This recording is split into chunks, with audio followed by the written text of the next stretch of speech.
Good morning. I'm Lieutenant Colonel Murray. I'm one of the ROTC teachers here at Enid. And for College Application Week today, I wanted to talk to you about a college program called ROTC.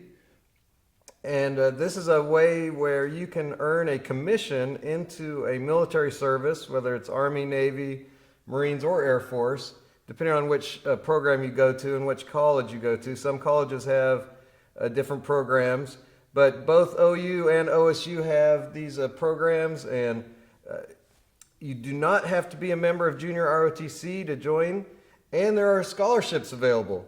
I went to college on an ROTC scholarship that paid everything, paid for tuition, it paid for books, and you actually get some spending money every month just to spend on whatever you want to spend it on. So it's a pretty good deal.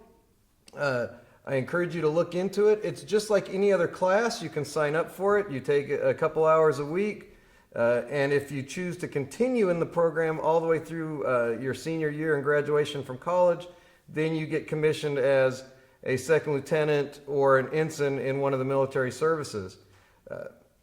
If you are a senior this year and you are interested in this, in applying for the scholarship, you need to hurry because I believe the deadline is December 1st for scholarship applications. At least that's the case for the Air Force, and I'm assuming the others are similar. For the Air Force, you can get information at www.afrotc.com. I imagine the other services have websites too. You can just Google them and find out. But it's a great program if you're interested in going into the military and going to college. You come in as an officer, which, like I did, you get a pretty good pay and benefits, just like any person in the military. You do not have to stay for 20 years like I did. The commitment depends on what your job is, but it's generally between 4 and 6 years after you graduate from college. The website will be able to tell you more about that when you go to that. But it's a great program. It's similar to Junior ROTC here at the high school. You wear your uniform once a week. You learn more in depth about the military, about national security, national policy, and how to lead, a lot of leadership training. And like I said, then you get commissioned and start working in the military field that you chose. But I encourage you to take a look at it.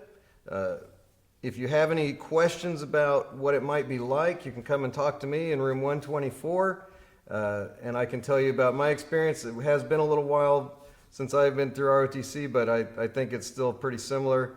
So check it out.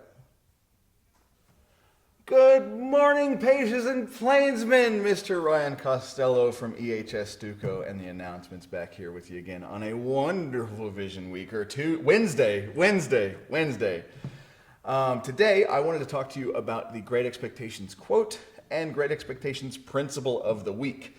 So the principle of this week is problem solving. Always being able to face a set of problems in front of you and be creative in addressing those problems. The quote of this week has a lot to do with that. It's success is never final, failure is never fatal. It's courage that counts. And that comes from Winston Churchill, the English hero of World War II. So the way I want this to be a lesson to you, patients and plainsmen, as you go into the rest of your week, is that life will throw responsibilities at you. Myself, I'm 34 now, and I've got responsibilities as a parent, responsibilities as a student council co-sponsor. I've got responsibilities as an English 2 teacher, an English 3 teacher, an AP language and composition teacher. I've also got responsibilities just as a teacher with all of the paperwork and extra duties that we have to do as well. And in any given day, I have got to improvise more than once on average to make sure everything floats and goes according to plan, or at least everything looks like it's going according to plan. So my ability to problem solve is what makes that a possibility. And you will come with a time in your life, if not already, many of my students with extracurriculars and advanced classes, you know this already, where your ability to problem solve is going to dictate whether or not you are successful. Right? So Winston Churchill's quote that he left us with, it describes a situation where if part A, B, and C of a plan go correctly, that success is never final, right? Part D, part E could easily go wrong and require us to problem solve our way through that. Also, though, that failure is never fatal, right? If something doesn't go right, there are very few problems that we will encounter that cannot be in some way, shape, or form positively solved. So always be looking for that method of solution. Always be durable. Always be able to improvise and solve those problems as you encounter them. Never give up. Never just be overwhelmed and say it's too much and I can't try. Always try to problem solve and maybe even find someone to help you do so, right? Because it's tough to do by yourself sometimes. This week, ladies and gentlemen, is Pink Week. If this is indeed a Wednesday that we're showing this on, it is on Wednesdays we wear Mean Girls Day, so our most cringy 2000s clothing. Tomorrow will be T-Birds versus Pink Ladies, our Grease celebration here on campus. And of course, Friday is our Pink Out game day. So wear pink from head to toe, whatever you've got. Wear your Student Council Pink Week shirts, which should be ready for pickup this afternoon at the Southeast Welcome Center from the University Center. Remember that those shirts, the donation is all profits are donated to Project 31. It's a cancer group that's helped out many of our local folks, including Miss Lindsay Watts, during their breast cancer experiences. And if all things go according to plan, we're looking at a more than $2,000 donation this year. So pick up those shirts and awesome, guys. Love it. Go Big Blue, and I'll see you soon. Hello, Enid High School. Good morning. Coach Tips here with the Fall Athletic Update. Our fall seasons are coming to an end with cross country, volleyball, and softball all ending their seasons in the past 2 weeks. And football playing their final 2 regular season games in the next 2 weeks. I want to applaud and tell each one of you that were part of those groups how proud Enid High School is of each of you. You each showed an unconquerable spirit in times of adversity. You each showed a faith in each other and a loyalty to your school. Again, so very proud of each one of you that chose to be a part of our athletic programs. Moving forward, basketball, wrestling, and swimming for boys and girls has begun. Practice has begun. So if you want to be a part of any of those programs, please find the coach, talk to him. We need everybody. We want everybody to be a part of it. Train hard now, prepare well, so that you may succeed later. Have a great day, Enid High School. Good morning, Vision Seekers. Remember, the Vision Seeker in Native American culture is the young member of the tribe that's seeking a vision to determine their place in the tribe and their path in life. Making a plan for your career path takes time and a lot of careful consideration. Let me help you with a couple of videos related to our top career clusters. The first cluster that I want to address is health science. The healthcare industry is booming, and by 2028, it looks like 1 in 7 Americans will be employed in the field of healthcare. Technology and innovation are expanding the types of healthcare jobs that are available too. The primary function of the healthcare industry is to treat patients facing illness or injury, whether to cure or rehabilitate from a condition, to maintain wellness, or to provide comfort to palliative care to persons dealing with incurable conditions. A number of other industries relate closely to healthcare, including pharmaceuticals, biotechnology, and health insurance. In this industry, credentials matter greatly. Jobs are even defined by the education, certification, and licensure that you possess. For example, certified nurse's assistant, licensed practical nurse, or registered nurse. Some quick facts to know are that nearly 21 million people are employed in the healthcare and social assistance industry. Mental health, behavioral health, and substance abuse services are expanding as our society is becoming more accepting and understanding of them. Telehealth developments continue to expand to make patient care more accessible and reduce staff involvement. Examples include wearable devices that measure and document heart rate, and also they have AI nurse coaches. I personally had a major surgery last fall, and I had monitors that would alert my doctor at home on his cell phone if the tissue began to die. It's crazy how much technology is helping our surgeons now.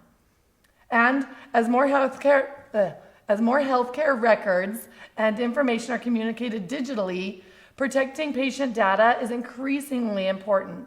Here are a couple of career options that you may not have already considered in the health sciences cluster.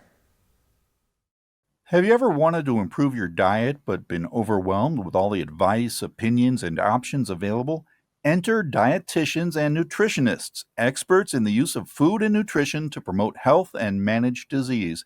Dietitians and nutritionists meet with clients to assess their current nutritional habits and health needs. They advise clients on all aspects of eating for a healthy lifestyle or to reach a goal, covering topics such as portion control, food allergies, weight loss, or weight gain. They discuss food preparation and meal plans that detail calories, nutrients, and timing of meals. Dietitians and nutritionists frequently work in hospitals, nursing homes, and clinics, helping patients with specific medical needs, such as managing blood sugar and diabetes or supplementing extra calories for very ill patients. Hospital-based dietitians and nutritionists may work in intensive care units with doctors to manage critically ill patients and insert feeding tubes. Some dietitians may work in schools where they consult with food services and educate students on healthy eating. A bachelor's degree in dietetics, foods, and nutrition, or a related area, is required for most dietitian jobs, along with a license. Many dietitians and nutritionists have advanced degrees or other specialized credentials. When patients ask, "What's for dinner?" dietitians and nutritionists give them more than just food for thought.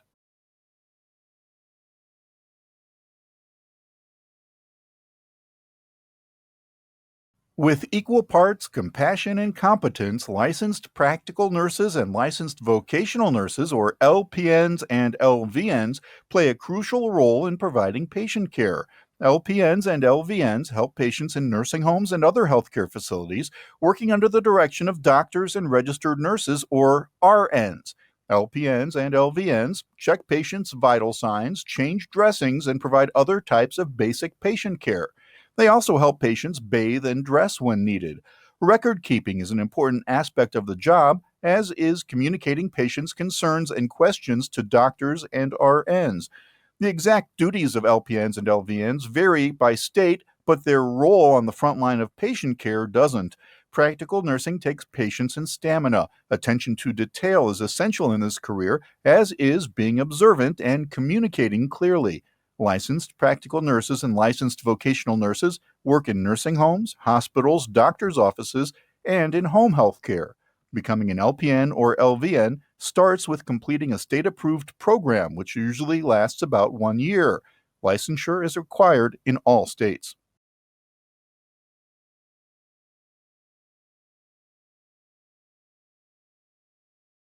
Repairing injuries, preventing disease, even transplanting organs. Surgeons are literally on the cutting edge of medicine. Unless it's an emergency situation, the surgeon meets with the patient and listens to the problem. The doctor does an examination and considers medical history, lab work, and other possible treatments before deciding on the need for surgery. Possessing that famous good bedside manner can help in explaining the diagnosis, the risks of the operation, and the patient's responsibilities before and after the procedure. In the operating room, the surgeon is assisted by an entire team. They handle preparation, monitoring, and other tasks so that the surgeon can concentrate on the delicate work involved in operating. Besides extensive medical knowledge, being a surgeon requires exacting precision, dexterity, and stamina. Some procedures take hours to perform. After the surgery is over, the surgeon checks patients to see how they're recovering. Emergencies may result in the surgeon being called at any hour of the day or night. Surgeons may manage a busy private practice or conduct research.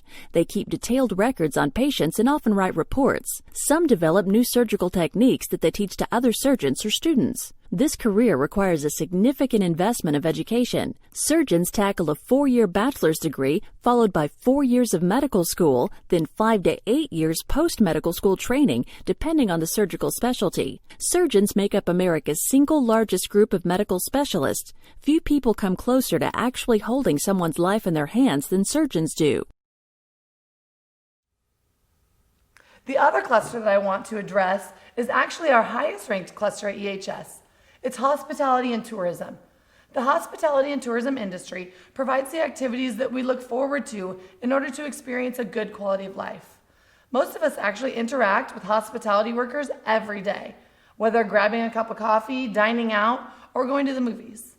The hospitality and tourism industry includes a wide range of facets, including hotels, restaurants, event planning, theme parks, transportation services, cruises, travel guides, casinos, movie theaters, and tourism. The industry plays a particularly big role for the Enid community because creating effective partnerships with city officials, Parks and Rec representatives, and hospitality and tourism professionals can help grow our community. That means that all of the businesses here benefit when our tourism industry is doing well. When we have reasons for people to visit our community, like Leonardo's or David Allen Ballpark and the Event Center, our entire community actually thrives. Some quick facts to know about this industry are that the sector employs over 16 million people and is expected to continue growing. There are over 50,000 hotels and motels in the United States. Travelers in the United States logged more than 2.25 billion trips, that's like vacations, in 2018. Approximately 80 million visitors from overseas traveled to the U.S. in 2018 to shop, sightsee, dine out, visit national parks and monuments, and also to enjoy our amusement parks. One of the best things about the hospitality and tourism industry is that it has so many entry-level opportunities that can build toward higher-level positions. For example, an entry-level restaurant worker might start as a dishwasher or table busser and eventually move into cooking, waiting tables, bartending, and then they can even maybe move into management. The hospitality and tourism industry is expected to add more than 1.5 million jobs over the next 10 years. Interesting candidates are very likely to find a position and even make a career out of it. Here are some potential jobs that fall under this particular career cluster umbrella. Greeting international conference attendees, keeping presentations on time, or crawling under a table to plug in a projector. From glamour to grit, meeting, convention, and event planners coordinate all aspects of events to ensure a quality experience. These planners arrange meeting locations, transportation, and other details. They often start by meeting with clients to define the purpose of the event, schedule, preferred location, and the number of expected attendees and budget.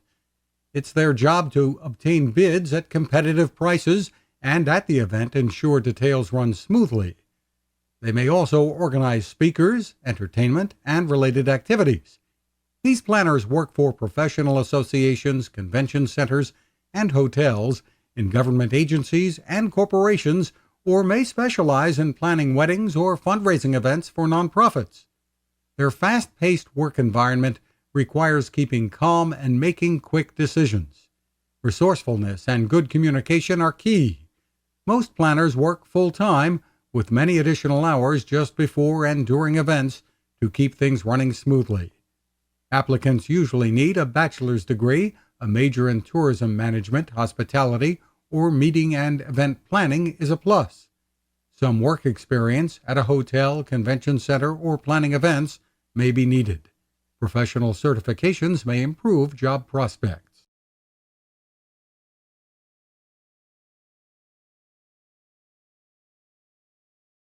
Restaurant waitstaff and hosts and hostesses ensure dining customers have a satisfying experience. Waiters and waitresses, also called servers, take orders and serve food and beverages to customers in dining establishments. Restaurant hosts and hostesses greet customers and manage reservations and waiting lists. Servers may meet with supervisors to learn details about the menu and discuss food safety concerns. When serving alcohol, servers check customers' identification to verify their age. In casual dining restaurants, fast, efficient, courteous service is the priority, while in fine dining establishments, servers and host staff emphasize personal, attentive treatment at a more leisurely pace. Some servers work in places other than restaurants. They may deliver meals to hotel or hospital rooms, or even bring orders to customers in parked cars. Waitstaff and hosts and hostesses are on their feet most of the time and may carry heavy trays and hot plates. Even during fast-paced times, they must ensure that customers receive prompt service.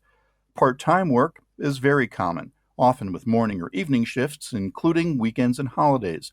Some establishments are only open seasonally. In some restaurants, host staff are required to wear formal attire and wait staff wear uniforms. Wait staff typically learn through on-the-job training with experienced servers, and in most cases there are no specific education or experience requirements. Some states require safety training for staff who handle food.